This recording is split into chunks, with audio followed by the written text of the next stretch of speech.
25वें अध्याय में कर्दम ऋषि जी वन को जाते हैं और परमेश्वर का ध्यान करके अपने शरीर का त्याग कर देते हैं।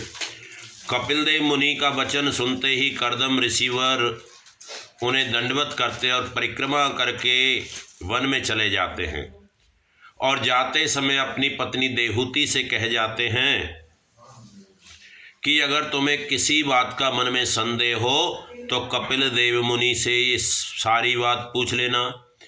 ये वचन सुनकर देहूति अपने पति महाराज के चरणों में सर रखने के बाद हाथ जोड़कर कहती हैं कि आपने मुझे कपिल देव मुनि को सौंप दिया है, इसलिए मैं साथ तुम्हारे चल नहीं सकती, साथ चलने से लाचार हूँ। कर्दम जी वन में जाकर नारायण जी का ध्यान करते हैं और अपना शरीर त्याग कर देते हैं। सब जीवों और संसारी वस्तुओं में परमेश्वर का प्रकाश इस तरह रहता है जैसे गन्ने के अंदर रस भरा रहता है और सबको और जितनी भी गांठें होती हैं सब में मिठास होता है। इस करके सबको एक सा समझकर अपना तन योग अभ्यास के साथ त्याग दिया। उनके जाने के बाद देहूति को बड़ा दुख हुआ और ब्रह्मा जी का वचन याद करके ज्ञान की दृष्टि से मन को धैर्य दिया और कपिल देव जी के सामने हाथ जोड़कर कहा कि मैंने देवताओं से सुना है कि आदि पुरुष भगवान ये संसार रूपी वृक्ष को जो माया मोह के फल फूलों से लदा हुआ है इसके काटने वाले हैं, मैंने ऐसा सुना है। सो आप मुझे राशि की चाहना नहीं है, धन दौलत की इच्छा नहीं है, मुझको अपनी शरण में जानकर मेरे ऊपर दया कीजिए और ऐसा ज्ञान मुझे सुखलाइए कि मेरी जो अज्ञानता है, जो मेरे अंदर अज्ञान भरा हुआ है वो सारा कट जाए। क्योंकि अज्ञान के अंधेरे में फंसकर मनुष्य गड्ढे में गिरता है, ठोकरें खाता है, उसी तरह अज्ञानी मनुष्य संसारी मोह माया में लिपटकर नष्ट हो जाता है। उसी कहते कि ज्ञान का दीपक हाथ में रखने से मनुष्य अच्छी तरह अपनी कामना के स्थान पर पहुंचकर भवसागर पार उतर जाता है। काम क्रोध मोह अहंकार के गड्ढे में नहीं गिरता है। सो मैं चाहती हूं कि आप इस प्रकृति का हाल जिससे सारा संसार पैदा होता है इसके बारे में मुझे बतलाइए। तो कपिल देव मुनि जी हाथ जोड़कर कहते कि हे माता, मैं इस हाल के पूछने से बड़ा प्रसन्न हूं कि तुम जिस बात को पूछ रही हो। मुझसे इस बात सुनने की इच्छा कहते बड़े बड़े योगी महात्मा लोग रखते हैं। संसारी माया जाल से छूटने के लिए मनुष्य को ज्ञान प्राप्त करने के सिवा कोई और काम नहीं करना चाहिए। माता पिता भाई बेटा और मित्र उसी को कहना समझना चाहिए जो ज्ञान की बातें बतलाए। जो गलत रास्ते पर लेकर जाए समझ लो कि ये तुम्हारा दुश्मन है। पर तुम ये बात निश्चय करके जानो कि मेरी दया व कृपा के बिना, भगवान की दया व कृपा के बिना किसी को ज्ञान नहीं मिलता। जो कोई चाहता है कि ज्ञानी हो जाता है। हम ज्ञान का हाल तुमसे कहते हैं, उसे जो मनुष्य प्रेम के साथ सुनेगा वो कृतार्थ हो जाएगा, भवसागर पार उतर जाएगा।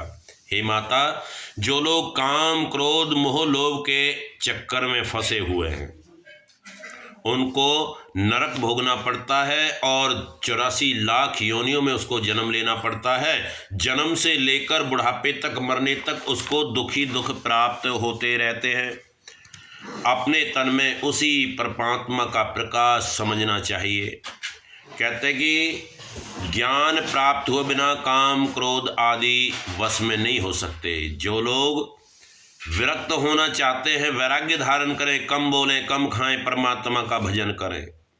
मनुष्य जितना प्रेम अपने परिवार से करता है उतना प्रेम अगर भगवान से करे तो कहते कि मुक्ति पदवी पर पहुंच जाता है। ये बात सुनकर देहूति प्रसन्न होकर इस इच्छा से चारों तरफ देखने लगती हैं कि कोई साधु संत जो होते हैं किस तरह के होते हैं, जिनकी शरण में आकर मनुष्य भवसागर पार उतर जाता है। हे माता, साधु संत व ज्ञानी के लक्षण मैं तुमसे कहता हूँ। उनकी इस इच्छा को सुनकर कहते कि साधु महात्मा जो होते, अगर कोई किसी को दुर्वचन बोल देता तो वो बुरा नहीं मानते हैं। सब जीवों से वो प्रेम करते हैं, ना उनका किसी से बैर होता है, ना मित्रता होती है। केवल परमात्मा के भजन में वो अपना ध्यान लगा के रखते हैं और परमेश्वर की इच्छा अपने ऊपर जानकर जो भी सुख और दुख उनके ऊपर आता है, परमात्मा की इच्छा जानकर सुखी रहते हैं। साधु महात्मा कुल परिवार छोड़कर वनों में चले जाते हैं, भगवान का स्मरण करते हैं और कथा सुनने और सुनाने के सिवा उनको कोई काम नहीं होता है। ये बात देवहूति कहती कि महाराज, मुझ स्त्री को इतना ज्ञान प्राप्त होना बड़ा कठिन है, क्योंकि स्त्रियों का मन जो है ज़्यादा मोहमाया में, संसारी कामों में लगा रहता है। अपनी भक्ति और पूजा का कोई सरल रास्ता मुझे बतलाओ जिसमें इतना कठिनता ना हो और थोड़े से ही परिश्रम से मैं भवसागर पार उतर जाऊं। ये बात सुनते ही कपिल देव मुनि कहते कि हे माता, तुम पहले प्रकृति का हाल सुनो, जो शरीर कहलाता है। कहते कि जितनी भी हम ये चीज़ें देख रहे हैं, पेड़ पौधे, पहाड़, नदियाँ, समुद्र, 7 लोक 14 भवन, ये सारे हमारे शरीर के अंदर हैं। इन 24 तत्वों को इस शरीर से अलग नहीं समझना चाहिए, क्योंकि वो आत्मा सदा एक रूप रहता है। आत्मा कभी मरता नहीं है। मरता कौन है? हमारा शरीर। आत्मा ना कभी घटता है ना कभी बढ़ता है। जिस तरह मनुष्य पुराने वस्त्र छोड़कर नए वस्त्र पहन लेता है, उसी तरह ये जो आत्मा है ये भी इस शरीर को छोड़कर दूसरे शरीर में प्रवेश कर जाती है। इसलिए परमेश्वर को सबका मालिक और उत्पन्न करने वाला जानना चाहिए। सो हे माता, तुम अपने तन मन में आत्मा के 24 जो तत्व हैं, आत्मा से अलग समझो तो तुम्हें ज्ञान प्राप्त होगा। 26वें अध्याय में कपिल देव जी का देवहूति का प्रकृति का हाल बतलाते कि ये प्रकृति कैसे पैदा हुई थी। कपिल देव मुनि कहते कि माता, 24 तत्वों के लक्षण मैं तुमसे कहता हूँ, सुनो।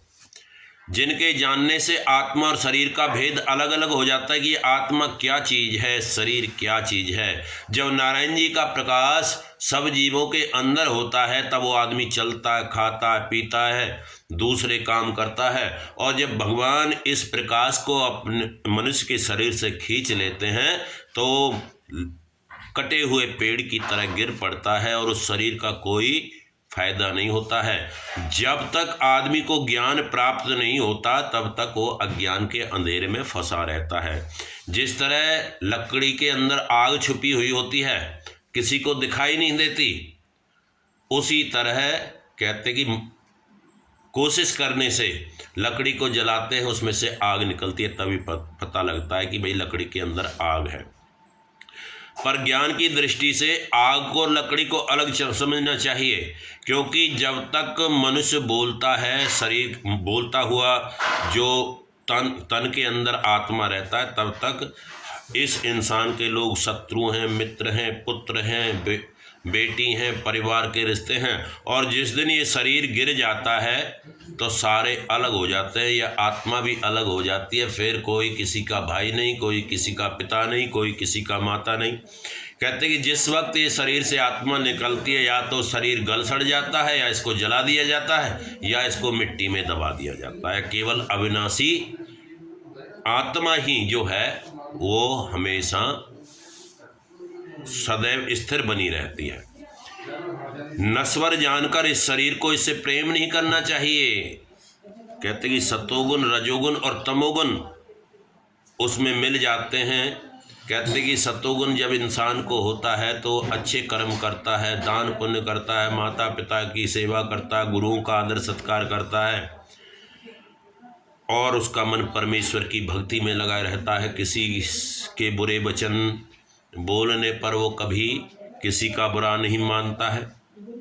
कहते कि भगवान का हरदम ध्यान रखना चाहिए, हाथों से सेवा करनी चाहिए, पैरों से तीर्थ यात्रा करने के लिए जाना चाहिए, तो लोग सात्विकी, राजसी व तामसी भक्ति में लीन हो जाते हैं। कहते कि तामसी भक्ति जो होती है, हम अगर किसी चीज़ की चाहना रखते हैं, हमें धन भी चाहिए, पुत्र भी चाहिए, सोना चांदी भी चाहिए, गाड़ी भी चाहिए, कोठी भी चाहिए, तो तामसी भक्ति कहलाई जाती है।